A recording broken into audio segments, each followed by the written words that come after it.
o Júlio passou aquela aula e ninguém entendeu, e as aulas de jogos vão continuar, então, para ajudar, para auxiliar, eu vou gravar isso aqui, para vocês terem um norte, para simplificar como que vai ser feito o projeto. O meu eu tô fazendo no Windows por causa que eu tive um problema para rodar o Linux na VM, né? Então, por enquanto, eu vou fazendo no Windows e depois eu faço um passo a passo mais rapidão para Linux, né? Então, antes da gente abrir o Godot e começar o projeto em si, a gente vai abrir o Class e vai baixar o material que ele colocou na turma. Você vai abrir assim a tela, você aperta aqui em três pontinhos e abrir em uma nova janela. Depois que você abriu em uma nova janela, você vai ter o botão de download e vai fazer o download. No meu caso, eu já baixei, então eu vou abrir aonde está meu jogo, né? No caso, vai estar o padrão é a pasta downloads.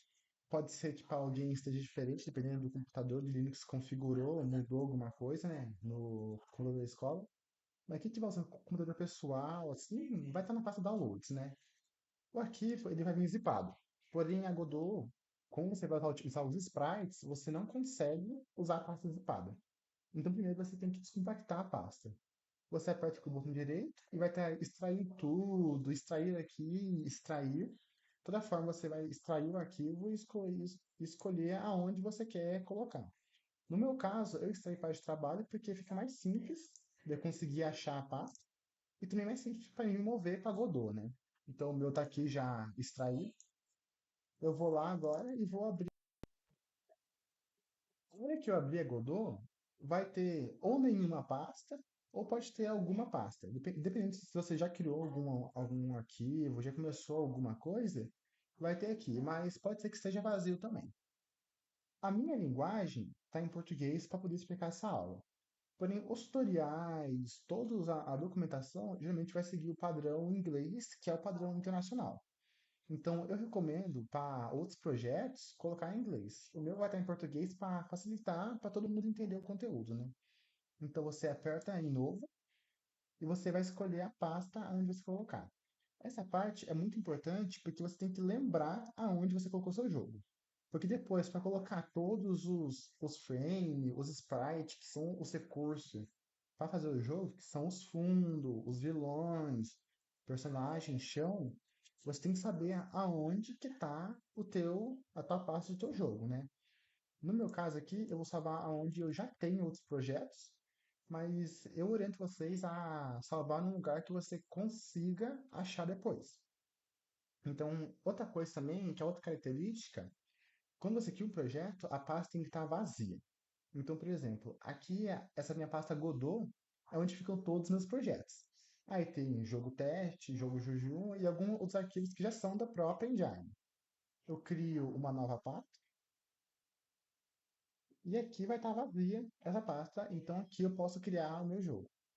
Seleciono a pasta, né? E aqui o nome do projeto ele vai alterar automaticamente para o nome da pasta. Eu nunca testei mudar, então se você mudar ou não, eu não sei se pode estar erro. Porém, o meu, como já está assim, já tá beleza para mim, então vai ficar assim. Agora em renderizador vai ter avançado, mobile e compatibilidade. Na aula do Júlio, ele utilizou o compatibilidade por conta do computador da escola não ser aquele computador muito forte, também porque suporta o desktop, o mobile e o web. Então, ele vai rodar como no celular, vai rodar como na internet e como também um programa executável no próprio computador. Na opção mobile, você vai conseguir fazer o jogo apenas para o celular e para alguns tabs específicos, né? E no avançado é apenas plataforma de desktop, então não vai pegar para você fazer na web. Então aqui o meu compatibilidade, conforme ele deixou na sala, e o controle de versão. Tem Git e nenhum. Alguns podem ter alguma outra configuração, porém por padrão eu vou deixar no Git, que é também a que ele usou, e é o padrão de todo o projeto, né? Aqui para alguns pode ser mais rápido, porque vai depender da potência do seu computador, do que você está aberto no momento e também da complexidade do projeto. Inicialmente, geralmente é rápido porque você vai ter só a Godot e mais alguma coisa aberta, né? No meu caso, como eu tenho a Godot, tenho o gravador e também tenho o Google, ele demorou um pouquinho mais. Mas geralmente a primeira entrada é mais rápido. Conforme você vai criando os arquivos, em especial se for 3D, que tem toda a renderização, pode demorar mais um pouco. Então aqui já carregou a nossa engine e aqui é onde a gente faz o jogo acontecer. Primeiro, o Júlio tem várias formas de você criar um personagem. Ele seguiu a documentação padrão, a documentação básica, e não utilizou uma cena 2D diretamente. Ele criou outro nó, utilizou uma classe chamada área 2D. Para alguns vai estar só área, para alguns vai estar área 2D. Vai depender de qual versão da Godot você está usando e também de qual dispositivo você está rodando a Godot. Então você aperta aqui no área ou área 2D, mas de toda forma é o ícone quadradinho com as pontas azuis, né? Vou apertar em criar. Aqui você pode ver que mudou agora para um plano 2D e não um plano 3D como que estava antes, porque o nosso jogo vai ser trabalhado no 2D. Antes de tudo, a gente tem que mudar o nome aqui para player. Aí para isso você pode apertar com o botão direito em renomear, ou também apertar e F2. De toda forma você vai conseguir renomear e colocar o nome de player. Certo? Depois disso, você vai criar agora provavelmente Ah, não. Antes de criar o personagem, a gente tem que ver se o cenário que a gente escolheu está bem ambientado. Aqui, o nome desse quadrado aqui se chama viewport. Essa viewport é onde o jogo vai estar aparecendo para o jogador. Você pode mudar isso criando uma câmera depois, mas isso já é um pouquinho mais avançado. Mas quando você starta, para você testar o projeto, o que você vai ver vai ser esse retângulo roxo. Então, no caso do Júlio, ele não utilizou a viewport padrão. Então, para mudar o tamanho do viewport, a gente vem em projeto, configurações de projeto, exibição e janela. Aí aqui vai ter tamanho, largura da viewport e altura da viewport. E aqui a gente edita o tamanho que a gente achar necessário para o nosso jogo. No caso do Júlio, ele fez 480 por 720. A gente coloca os dois valores, dá um Enter e aperta em fechar. Você vê agora que o retângulo que era na horizontal, grande, ficou um retângulo na vertical menor. Então, essa é a viewport. A gente muda o tamanho que vai se adaptar ao nosso jogo. Aqui, como esse jogo que é mobile, então faz mais sentido o jogo ser na vertical.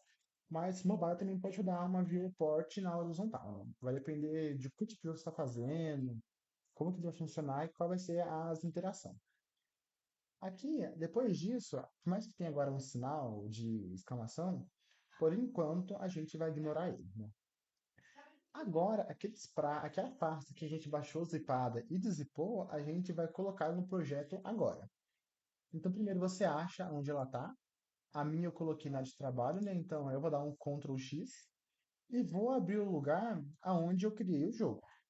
Por isso que é tão importante você saber aonde você está criando o seu jogo e não sair criando em qualquer pasta. Então, aqui primeiro eu vou abrir meu lugar, né? Jogo, explicação. E como o meu eu já recortei, mas você pode dar um Ctrl C ou um Ctrl X, você chega aqui na pasta e dá um Ctrl V. Aqui tá, Dodge Decrypts do 2D Assets. Assets é o nome da pasta onde você coloca os recursos dos jogos. Vai ter res e assets, mas daí depende do quão grande, qual é pai, qual que é filho dos diretórios, né? Tem o diretório pai, que é o res, que vai ter todos os recursos do jogo. Aí aqui vai ter o assets, que é os recursos de imagem, vai ter sound, player. Tudo isso varia de como você vai fazer o seu jogo, de como você vai criar e qual vai ser a tua metodologia de programação. Então aqui, essa pasta com esse nome grande, cheio de underline, eu vou resumir apenas em assets porque é aqui que vai estar os recursos para poder fazer o jogo, né? Então, colado aqui a pasta, pode fechar já e voltar para Godot. Aqui você vê ó, a pasta res, que é a pasta principal, o diretório principal, e o assets. E aqui a gente vai ter nossos recursos de imagem. Vai ter o art e o fontes. Os fontes vai ter ali só as letras que você pode usar para criar a tela inicial do seu jogo, uma logo do jogo, um botão de play, de start. E o art vai ter os recursos de imagem propriamente, do vilão, do personagem. Então, agora que a gente já importou, a gente aperta aqui em Player, aí ou você aperta Ctrl A, ou você aperta o botão direito, e no botão direito você aperta em ADD Shield Node. Aqui, para alguns, vai aparecer em português, e para outros vai aparecer em inglês. Tudo depende da sua versão, da tua Godot, e também da versão do teu computador. Então, ADD Shield Node. A gente vai fazer um sprite animado. Então é animated sprite. Animated sprite. Para alguns, essa parte, ela nunca vai ficar em português. Independente da linguagem, vai estar em inglês, por causa que esse é o padrão de programação. Então, para se acostumar, tem que ficar em inglês também. E quem trabalha em equipe é bem melhor estar assim. Então, você seleciona aqui. Para alguns, de novo, vai ter 2D e para outros não. Tudo isso depende da onde você está rodando a sua Godot. Porém, toma cuidado para não confundir esse azulzinho com o vermelho, porque se você colocar um vermelho que é o 3D, você vai bagunçar seu projeto e no final ele não vai rodar. E também isso pode ser uma questão de prova. Qual que é a diferença do azul para o vermelho, simplificando? O que muda do Spark 2D para o Spark 3D? O 2D ele é feito para aqueles jogos que vão ser rodados em 2D, como já fala, 2D. E os outros são para aqueles jogos em 3D. Só que para alguns não vai estar 2D, vai estar só apenas sprite. Então você se atenta a isso e você seleciona certo o seu sprite. Criado aqui, você vai ver que vai ter dois erros. Vamos nos ater primeiro ao erro um, que é o do sprite. Você vai vir aqui no canto direito do seu computador, deixa eu pôr minha fotinha aqui pro lado, Animation, e vai ter aqui Sprite Frames vazio. O que que é o Sprite Frames? É onde você vai fazer a animação do seu personagem. Aqui está vazio porque até agora a gente não criou a nossa animação, que é o que a gente vai fazer agora.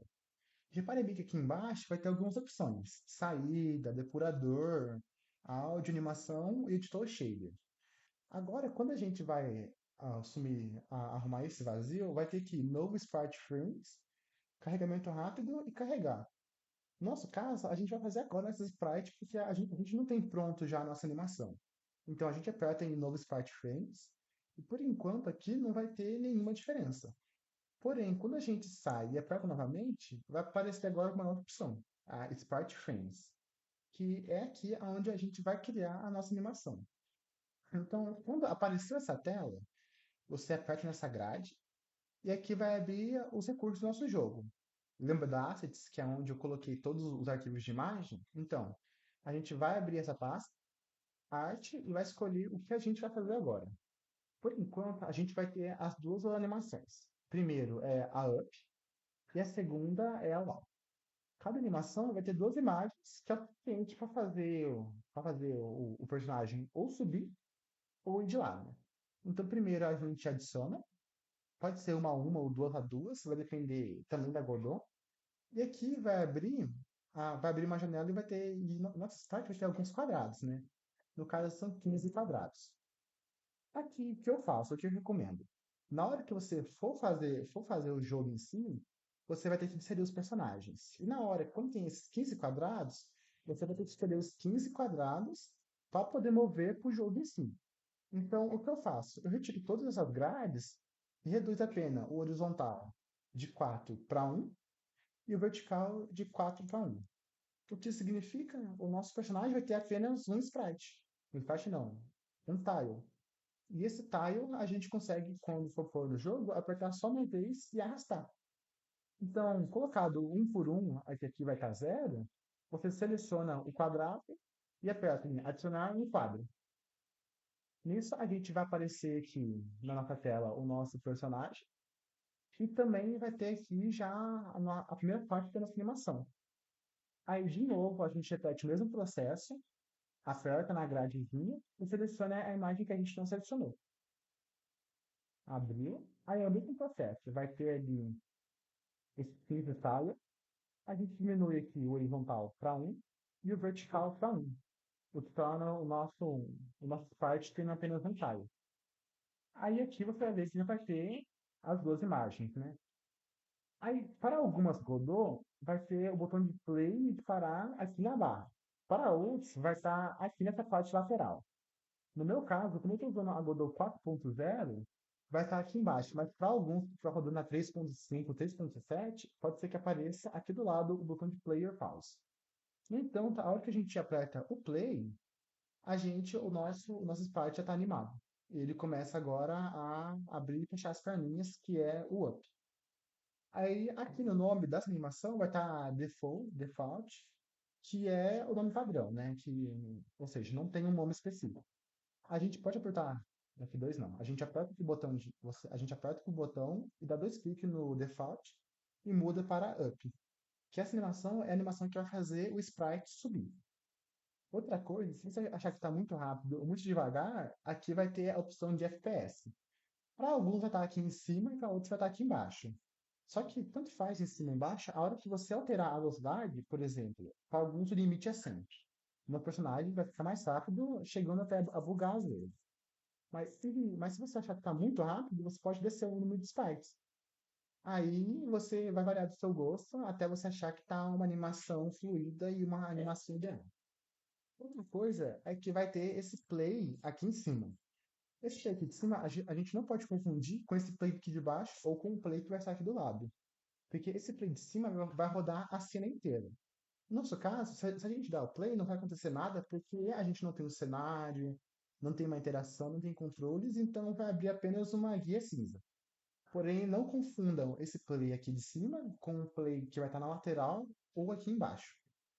Então, agora que a gente já fez a primeira animação, vamos fazer a segunda animação. Para quem fechar assim, você aperta em Sprite animado, Animated Sprite. Vai ter aqui, você aperta nessa folhinha com o mais, que é adicionar animação. Aí aqui o processo é o mesmo. Você aperta na grade e agora a gente vai selecionar os dois do walk. Para alguns, vai conseguir selecionar os dois, porém outros vai ser um por um. Então a gente vai abrir aqui, o meu caso abre um por um. E de novo é o mesmo processo. Vai ter ali os 15 tiles, eu reduzo a um por um e vai ter apenas um tile e a gente adiciona. E repete o processo pro segundo frame. 15 tile, aí agora vai ter só um tile e um quadro. Aí aqui de novo, o FPS você muda conforme achar o seu gosto. Eu recomendo que as suas animações tenham o mesmo FPS, para não ficar estranho na hora que você começar a rodar o jogo. E aqui em New Animation, você dá dois cliques também e muda o nome para Walk, que é no caso essa animação que faz o nosso personagem andar. Quando a gente dá play, tá aqui o nosso Walk funcionando. Agora a gente vai fazer o último erro, que é o erro do player. Quando a gente aperta, aqui fala que ele não tem forma, então ele não colide ou não interage com os outros objetos. Então aqui agora ele fala que a gente coloca ou um shape de colisão, collision shape 2D, ou um polígono de colisão. Ninguém vai saber se vai colocar um shape ou um polígono. Vai depender do projeto e de como você estruturou o seu personagem. Nesse caso, a gente coloca um collision shape. Aí também, agora, o que a gente toma cuidado é com os diretórios. Aqui vai ter o nosso player principal, vai ter o sprite animado e não tem mais nada. Agora que a gente vai colocar esse collision shape, a gente tem que ficar atento para não colocar ele como filho do sprite animado. Porque isso pode dar erro, aí além dessa exclamação, vai ter mais uma exclamação. Então a gente aperta em player, presta muita atenção nisso, porque isso pode interferir no jogo e também vai cair na prova isso. Botão direito ou Ctrl A e adiciona aqui um collision shape. Para alguns, de novo, ou vai estar collision shape ou collision shape 2D. O importante é não confundir com o 3D, porque o 3D também vai dar erro e pode brincar o jogo. Criado, aí aqui ó, o erro que estava do player passou para o shape aqui embaixo. Por quê? Porque esse shape, o shape do inglês para o português é forma. E aqui a gente não vê nenhuma forma de nada aqui. A gente adicionou e não mudou nada. Então, aqui do lado direito, onde está escrito shape, vazio, a gente coloca uma forma. Aí, como que a gente escolhe essa forma? Essa forma vai depender do personagem. Aqui, nesse caso, ou você coloca o círculo ou esse cápsula. Eu prefiro colocar a cápsula porque o círculo, para caber os pezinhos junto, você vai ter que colocar muita parte embaixo. Isso na hora que você estiver jogando, o tiro, o que seja que for atingir o player, não vai nem atingir e vai contar como na hitbox. Então eu prefiro usar esse porque esse eu consigo chegar bem pertinho e fazer o mínimo de espaço que atrapalha a jogabilidade. Aqui eu fiz bem rapidinho, mas no caso vocês ajustam conforme achar melhor, né? Achar bem pertinho, ficar bem bonitinho. Quanto mais perto aqui do player, melhor. Porque daí Porque a hora que eu jogo, por exemplo, se pegar alguma coisa aqui embaixo, não tem que bater no pé. Tem que bater aqui para já contar dano ou contar a busta, depende do jogo. Como eu creio que aqui o que importa é só o que vem de cima, então a gente se atenta para deixar isso aqui bem na beirinha, no máximo. Então agora, quando vem de cima, só vai atingir o player a hora que definitivamente encostar na nossa imagem. Então, bom, para a primeira aula foi isso. Você criamos o player, criamos o sprite, fizemos as duas animações e também o shape, que é a colisão. Aí, questões de tamanho, de personagem, localização, a gente ainda vai ver isso adiante e também vai depender de como vai ser os outros componentes do jogo. Lembrando, mas futuramente a gente tem que deixar tudo proporcional porque não adianta você ter um player muito pequeno e um inimigo muito grande, um buster muito pequeno e um player muito grande, então a gente depois disso vai trabalhar deixando proporcional, mas por enquanto, então, para a primeira aula, o que foi passado hoje é só isso.